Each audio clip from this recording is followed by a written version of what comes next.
what people rarely understand is that empaths don't suddenly become distant, guarded, or emotionally unavailable.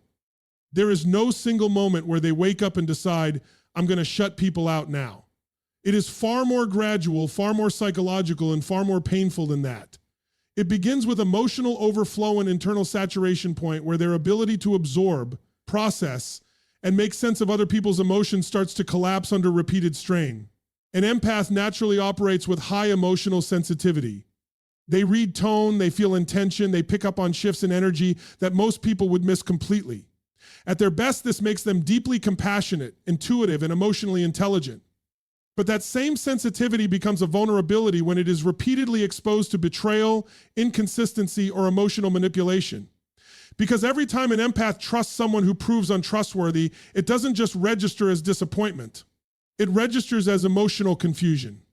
Their system keeps trying to reconcile what they feel with what actually happened. And over time, that gap becomes exhausting. Now imagine this happening not once, but repeatedly. DLY. Different people, different relationships, same pattern. Overgiving, misunderstanding, betrayal, withdrawal, abandonment. The empath begins to accumulate emotional data that contradicts their natural instinct to trust. And here is where the shift begins not as a decision, but as a nervous system response. The emotional body starts to say, this level of openness is no longer sustainable. What follows is not emotional growth in the healthy sense yet. It is overload. Think of it like a system that has been running at maximum capacity for too long. At first, the empath tries harder. They explain more.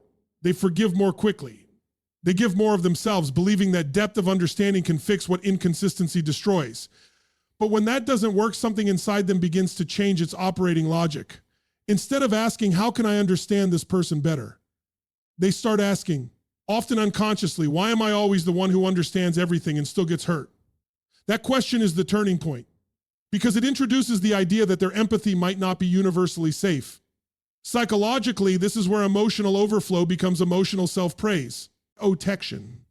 The empath begins to recognize that their openness has been exploited not always intentionally, but repeatedly nonetheless. And when a pattern of harm becomes predictable, the mind does something very rational. It adapts. But the adaptation is not soft, it is defensive. So what starts to happen is subtle.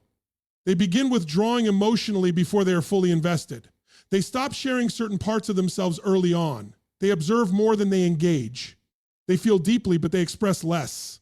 To the outside world, it may look like detachment, but internally it is hyper-awareness combined with caution. They are no longer entering relationships blindly, they are scanning for early signs of emotional inconsistency. And this is where the philosophical layer becomes important. The empath is not losing their ability to care. They are questioning the cost of caring without boundaries.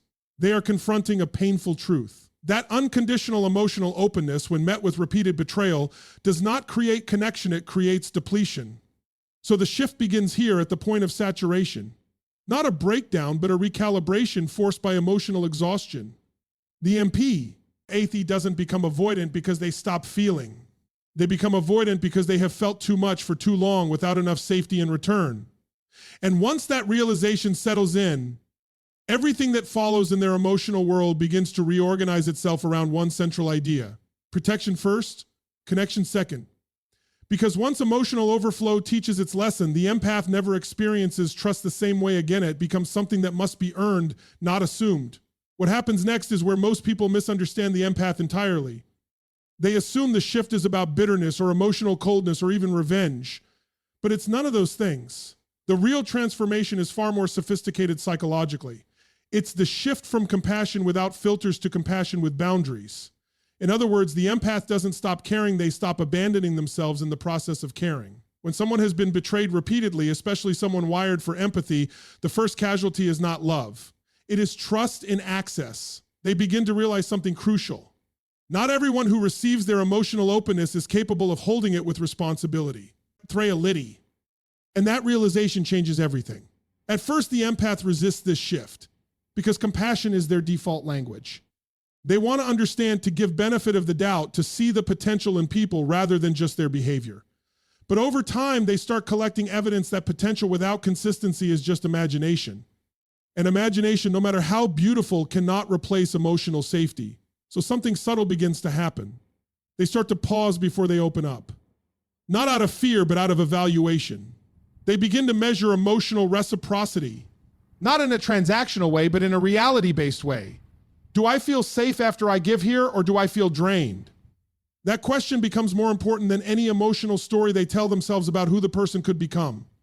This is where compassion begins to evolve. Because real compassion is not self-sacrifice, it is awareness without self-erasure. The empath starts to learn that constantly extending understanding to those who repeatedly violate trust is not love. It is self-abandonment disguised as kindness. And once that distinction becomes clear, their emotional behavior changes. They stow. 3P rushing to rescue people from the consequences of their own patterns. Not because they lack care, but because they finally recognize that rescuing someone who is not willing to change does not heal them, it delays their growth and damages the empath in the process. That's a difficult realization because it goes against the empath's deepest wiring: to help, to heal, to hold space. But wisdom often requires restraint, not action. So instead of immediate emotional availability, the empath begins to create space. Not distance in the cold sense, but discernment. They observe longer before investing emotionally. They listen more to patterns than promises. They pay attention to consistency over intensity, because they have learned, often through pain, that intensity can be performative, but consistency is revealing. And here's the deeper psychological shift. The empath begins to reframe compassion itself. It is no longer, I understand you, therefore I will stay no matter what. It becomes, I understand you, and I also understand the impact this has on me. That second half is the evolution. That is where self-respect enters the emotional equation. This is not a loss of empathy. It is 3 apathy becoming intelligent. It is compassion developing structure, and structure is what prevents collapse. Without it, empathy turns into emotional exposure without protection. With it, empathy becomes sustainable. At this stage, the empath is no longer operating from emotional impulse alone. They are operating from awareness. They still feel deeply, sometimes more deeply than others, but they no longer interpret feeling as a command to stay in unhealthy dynamics. They begin to understand that just because they can understand someone doesn't mean they should absorb their chaos. And that distinction is where power quietly returns. Because once the empath learns that compassion does not require self-sacrifice, they stop being easily accessible to emotional inconsistency. They don't become less kind, they become more precise with where their kindness goes. That is the moment where self-protection stops being reactive and starts becoming conscious. And once that happens, the empath is no longer just responding to life emotionally, they are designing how they participate in it. Because true compassion doesn't disappear when boundaries are formed. It finally becomes strong enough to survive. 3 of them. This is where something deeper starts to break, not just trust in people, but trust in the very idea of closeness itself. Because when you've been consistently betrayed while being fully open, fully present, and fully honest, your nervous system doesn't just remember the events. It remembers the pattern. And over time, it starts to associate emotional intimacy with instability rather than safety. So the collapse of trust in emotional intimacy is not dramatic. It's quiet. It doesn't look like a single moment of realization. It looks like a gradual internal withdrawal from expectation. The empath starts to stop believing that closeness will be consistent. And that shift is profound, because expectation is what keeps people emotionally engaged in relationships. When expectation dies, emotional investment begins to fade with it. At first, the empath tries to rationalize what they've experienced. They say things like, maybe I just chose the wrong people, or maybe I expected too much. But beneath those thoughts is a deeper recognition forming. It wasn't just one relationship, it was a pattern of emotional unreliability. And when patterns repeat, the mind stops treating them as 3S coincidence and starts treating them as information. This is where intimacy itself becomes redefined. What once meant safety, connection, and openness now begins to feel uncertain. The empath starts to question things they never questioned before, not because they are paranoid, but because they are perceptive. They begin to notice inconsistency earlier. A change in tone, a delay in emotional response, a mismatch between words and behavior, these things start to matter more than they used to. And slowly, something very important happens internally. They stop assuming emotional continuity. In other words, they stop believing that someone who is close today will remain emotionally safe tomorrow. That doesn't mean they become cynical. It means they become cautious in a deeply intelligent way.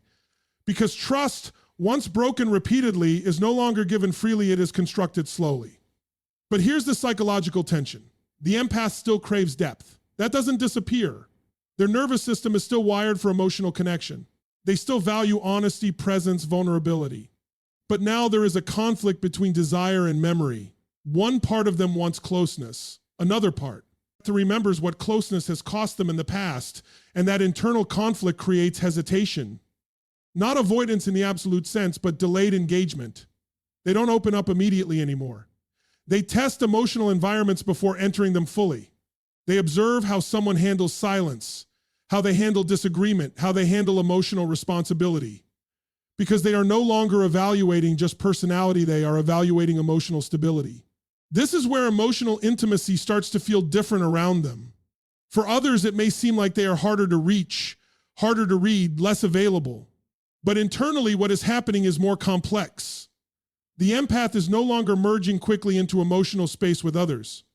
They are standing at the edge of connection, watching how it behaves before stepping in. And philosophically, this is a turning point, because it challenges the assumption that openness should always be immediate. The empath begins to realize that depth without safety is not intimacy, it is exposure. And exposure without stability leads to exhaustion, not connection. So the collapse of trust and intimacy is not the collapse of love, it is the C. Collapse of naive availability. It is the moment where the empath learns that closeness must be proven through consistency, not assumed through feeling. And once that realization sets in, something irreversible happens. They stop confusing emotional intensity with emotional reliability, because they've learned the hard way that just because something feels deep doesn't mean it is safe to stay in. And from that point forward, every connection they enter carries one silent question beneath it. Not can I feel close here, but can I stay safe here while I am close? That question changes everything.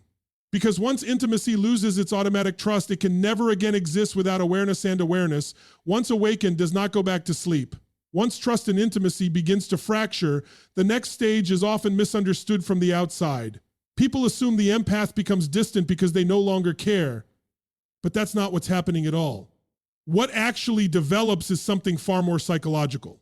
Emotional numbing as a defense mechanism. And there's a critical distinction here. Numbing is not the absence of feeling. It is the suppression of feeling to prevent further injury. 3. Awry. When someone is repeatedly betrayed in emotionally intimate situations, the nervous system begins to adapt in a very specific way. It stops responding to emotional input with full openness. Instead, it begins to regulate exposure. In simple terms, the empath starts to unconsciously reduce how much they feel in order to reduce how much they can be hurt. It's not a philosophical decision, it's biological protection. At first, this numbing is subtle. They still laugh, still engage, still show warmth, but there's a slight delay in emotional access. It takes longer for them to fully arrive in a moment. It's as if a part of them is always watching from a distance, even when they are present. That internal distance is not detachment in the cold sense, it is self-protection in real time. Over time, if betrayals continue or emotional inconsistency persists, this mechanism strengthens. The empath begins to unconsciously filter emotional experiences before fully absorbing them. They hear things, but they don't immediately let them in. They see behavior, but they don't fully internalize it. It's a form of emotional buffering. The system is trying to prevent overload by reducing depth of N. 3. Engagement. And this is where the philosophical conflict begins to emerge. Because empaths are not designed for shallow emotional living. Their natural state is depth, resonance, attunement. So when numbness starts to take hold, it creates an internal contradiction. A part of them still wants to feel fully, while another part is actively restricting that capacity. This contradiction often shows up as confusion in relationships. Others may experience the empath as inconsistent, sometimes warm, sometimes distant, sometimes deeply engaged, sometimes strangely unreachable. But internally, what's really happening is regulation. The empath is constantly adjusting how much emotional access they allow based on perceived safety. And safety at this stage is no longer defined by words or intentions. It is defined by patterns. Consistency becomes the only thing that bypasses the emotional filter. Everything else is held at a slight distance until proven otherwise. This is why emotional numbness often coexists with hyper-awareness. They are not disconnected from perception, they are over-attuned, but selectively emotionally closed. Now here's the important psychological truth. This numbing is no healing. It is stabilization. It prevents immediate collapse, but it does not resolve the underlying emotional injury. It allows the empath to function, to interact, to continue navigating relationships, but without the full emotional cost they previously paid. In that sense, it is both protective and limiting. Because while numbing reduces pain, it also reduces joy. It flattens emotional highs along with emotional lows. The empath may still experience connection, but it is often filtered through caution. They are no longer fully immersed, they are partially observing even their own experiences. And this creates a quiet internal question that begins to surface over time. Am I protecting myself or am I slowly disconnecting from life? That question is where awareness starts to re-enter the process. Because emotional numbness, when recognized, becomes something the empath can begin to examine rather than unconsciously live inside. But until that awareness fully develops, numbness serves a purpose. It is the psyche's way of saying, I cannot keep absorbing pain at this level and remain intact. It is not rejection of emotion at its containment of it. So what looks like emotional wit, H-straw from the outside, is actually emotional triage on the inside. The empath is not losing their capacity to feel. They are temporarily limiting access to it in order to survive the emotional environments they have been placed in. And that is the paradox they begin to live in. The very sensitivity that once made them deeply connected to others now requires protection from connection itself. Because when feeling becomes too costly, the mind doesn't stop feeling, it simply starts rationing it. After emotional numbing sets in, something very important begins to shift in how the empath engages with the world. They don't stop connecting, but they stop connecting indiscriminately. This is where selective connection is born. And it's one of the most misunderstood phases in their entire psychological evolution. From the outside, it may look like the empath has become guarded, distant, even selectively cold. But internally, what's actually happening is far more intelligent than emotional withdrawal. It is emotional refinement. They are no longer operating from openness as a default, they are operating from discernment. Because after enough experiences of betrayal, inconsistency, and emotion, AL depletion, the empath reaches a conclusion that fundamentally restructures their behavior. Access is not neutral. Access has consequences. Who you allow into your emotional world directly determines the state of your internal world. And once that realization becomes embodied, not just understood, everything changes. So instead of immediately engaging with emotional intensity, the empath begins to observe. They watch how people behave under pressure. They pay attention to how someone responds when they are not getting what they want.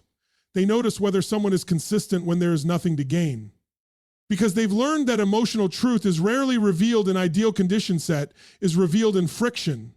And this is where the shift becomes very noticeable. The empath no longer gives emotional access early in the interaction.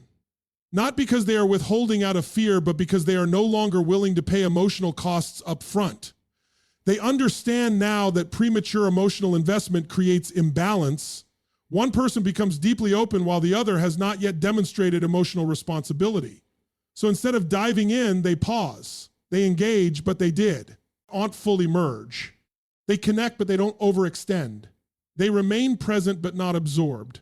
This creates a new kind of relational posture, one that is calm, observant, and measured. And here's what's important to understand. This is not cynicism. Cynicism assumes people are bad. Selective connection assumes people are unproven. That distinction matters deeply. The empath is not assuming harm, they are requiring evidence of safety. Over time, this creates a very different emotional filter. Not everyone gains access to the same version of them. Some people only ever meet the surface level, the polite, engaged, socially present version. Others, over time, if they demonstrate consistency, emotional maturity, and respect for boundaries, are allowed deeper access. But that access is no longer automatic. It is earned through behavior, not claimed through chemistry. And this is a radical shift for someone who once led with openness as their identity. Philosophically, what's happening here is a redefinition of trust. Trust is no longer emotional. It is behavioral. The empath no longer asks, do I feel safe with this person in isolation? They ask, has this person shown me repeatedly that safety is sustainable with them? And this shift protects them from one of their greatest vulnerabilities, emotional projection. In the past, they may have confused intensity with authenticity or emotional connection with emotional reliability. Now they slow the process down enough to separate feeling from fact. This doesn't make them less connected to others. It makes them more precise in their connections. And precision changes everything. Because when emotional energy is no longer wasted on inconsistent dynamics, it becomes available for relationships that are actually stable, reciprocal, and grounded. But there is another layer here that is often overlooked. Selective connection also restores self-respect. Because every time the empath chooses not to overextend themselves emotionally, they are reinforcing a boundary that says, My emotional depth is not available to everyone. And that message, first to themselves and then to the world, is transformative. It reestablishes internal authority. It ends the pattern of emotional overexposure. It brings balance back into systems that were previously one-sided. So what looks like distance is actually alignment. What looks like the presence 3 of guardedness is actually clarity. And what looks like withdrawal is actually the emergence of emotional intelligence that has been refined through experience. Because once you've been emotionally depleted enough times, you stop asking, who can I give myself to? And you start asking a far more powerful question. Who can actually hold what I bring without losing balance?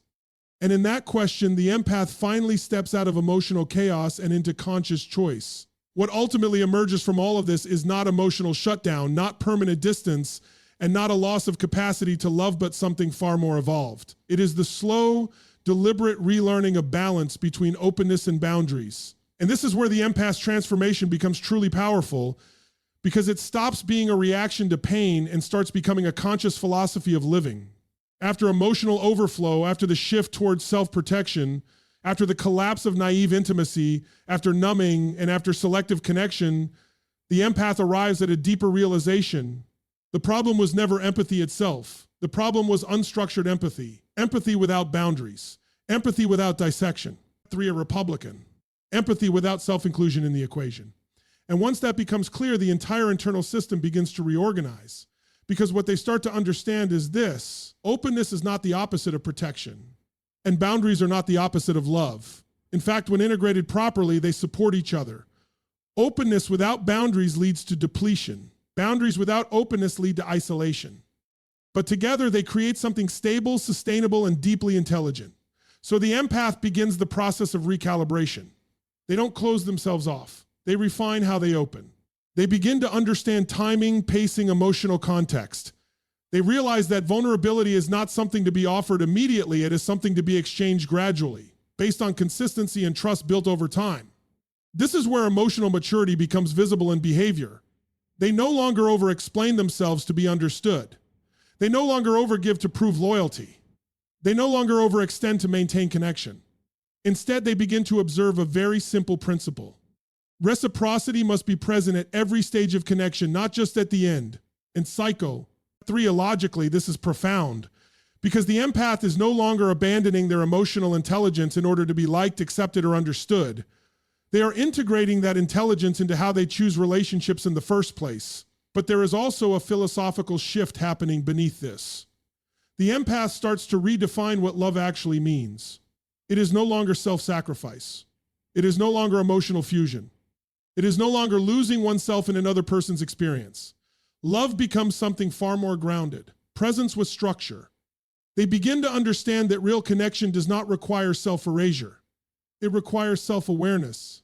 It requires the ability to stay emotionally open without becoming emotionally consumed.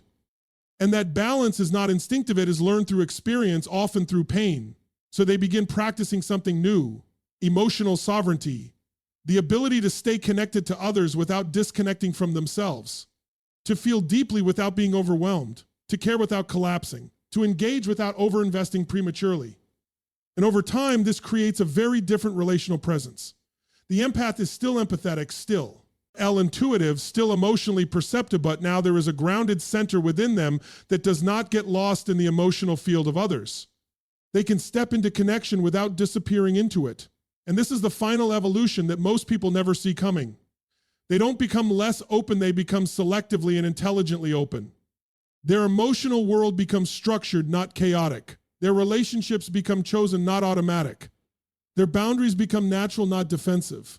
At this stage, the empath is no longer trying to protect themselves from people. They are simply no longer willing to abandon themselves for connection. And that single shift changes every relationship they will ever have moving forward.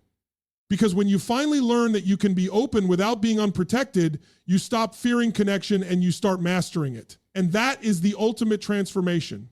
Not becoming less of an empath, but becoming an empath who no longer loses themselves in the act of loving.